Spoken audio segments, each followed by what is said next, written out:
हाय सांग मैंने नमस्कार गुड मॉर्निंग जय Jagannath welcome back to my YouTube channel. तो ये मु गाधी पादी मंदिर पलि आसली रोषेईबास सब स्टार्ट कर देइछि। तो आज रोषे कौन कौन कर चलते देखा। एवं बैगण भजा चली मोर तो आज बहुत भी लेट हो गला। तो ये चलते फटाफट बैगण हरिका भाजदेवा। आपण मैंने वीडियो पूरा कंटिन्यू करूँ मुझे कुआड़े जाऊँगी।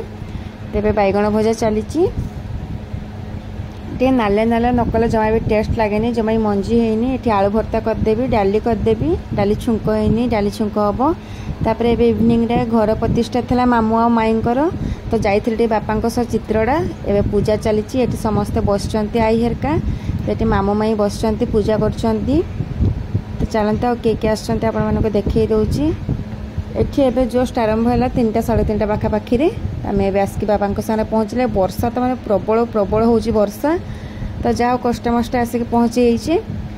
तेरे पूजा चली वर्षा भी साढ़े हो करेंट भी नहीं टी हैरान होती।